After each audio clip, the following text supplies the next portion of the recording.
दोस्तों, क्या आप लोगों ने कभी सोचे हैं कि आखिर भगवान ने हम लोगों को इंसान ही क्यों बनाया? भगवान चाहते तो हम लोगों को गाय, बकरी, गधे, कुत्ते भी बना सकते थे, लेकिन हम लोगों को इंसान ही क्यों बनाया?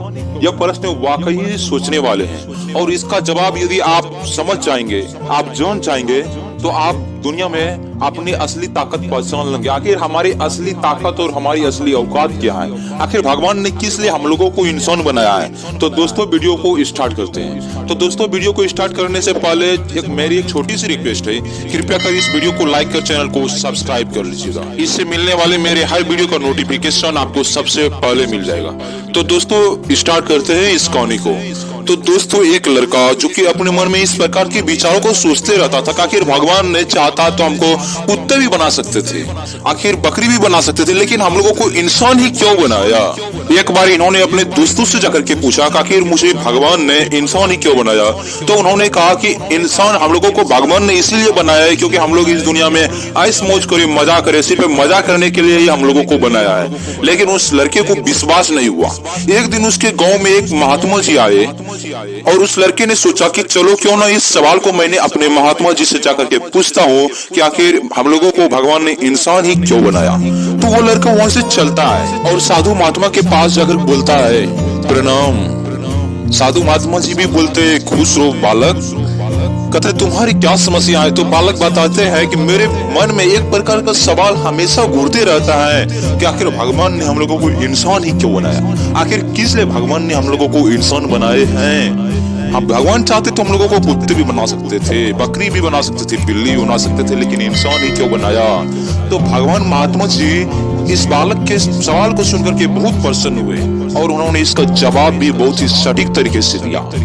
भगवान महात्मा जी इस बालक को लेकर के इस तालाब के किनारे जाता है। महात्मा जी बोलते हैं, क्या तुमको इस तालाब के किनारे बहुत सारे पेड़ लगे हुए दिख रहा है? तो बालक ने कहता है, हाँ महात्मा जी, मुझे इस तालाब के किनारे बहुत सारे पेड़ दिख रहे हैं। महात्मा जी बोलते हैं, जरा इस पेड़ को गौर से देखो, इसका भी जन्म ठीक उसी प्रकार से हुआ है जिस प्रकार से जन्म हम लोगों का हुआ है। यह भी हमारी तरह एक प्रकार का जीव ही है, लेकिन यह पौधा है, हम लोग जंतु हैं, बस सिर्फ इतना सा ही फर्क है। महात्मा जी आगे बोलते हैं, जिस प्रकार से इस पौधा बहुत सारे लोगों की भलाइयां करता है, उनको फल देता है, उनको श्वासन लेने के लिए ऑक्सीजन देता है, उनको जलाने के लिए लकड़ियां प्रदान करता है, वह अपने आप को क्षति पहुंचा लेता है, लेकिन दूसरे को क्षति पहुंचने नहीं देता है, और वो अपना भी पोषण करता है, यानी कि वो अपना भी पालन पोषण करता है और दूसरे का भी पालन पोषण करता है। ठीक इसी प्रकार से इंसानों का भी जन्म इसीलिए हुआ है ताकि उन्होंने अपनी भी, खुद की भी रक्षा करे और दूसरे की भी रक्षा करे।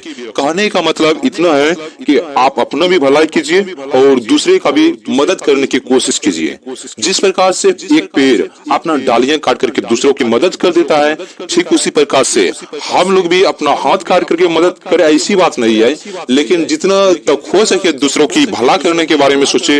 और जिस प्रकार से एक पेड़ दूसरे के ऊपर कभी भी जलता नहीं है, सिर्फ अपना ही भलाई नहीं सोचता है, दूसरों की भी भलाई सोचता है और किसी की भी उन्नति देख करके नहीं जलता है, ठीक इसी प्रकार से हम लोग भी किसी की उन्नति देख करके नहीं जले और हम लोग भी अपने में मेहनत करें और दूसरों को कुछ न कुछ देने की कोशिश करें। वो बालक समझ जाता है और भगवान बुद्ध को फिर से प्रणाम करके वहां से अपने घर की ओर चलने लगता है। और उस लड़का को पता चल जाता है कि भगवान ने हम लोगों को इंसान ही क्यों बनाया।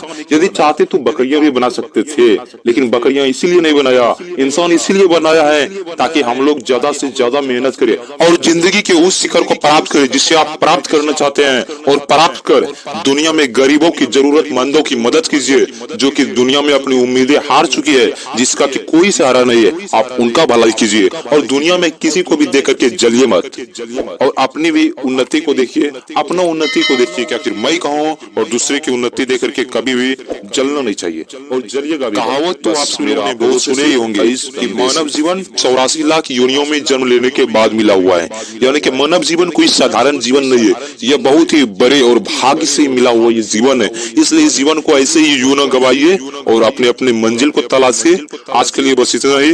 जय हिंद, जय भारत। फिर मिलते हैं अगले वीडियो में। चैनल को सब्सक्राइब नहीं किए तो चैनल को सब्सक्राइब कर लीजिएगा और वीडियो के लिए एक लाइक बनता ही है।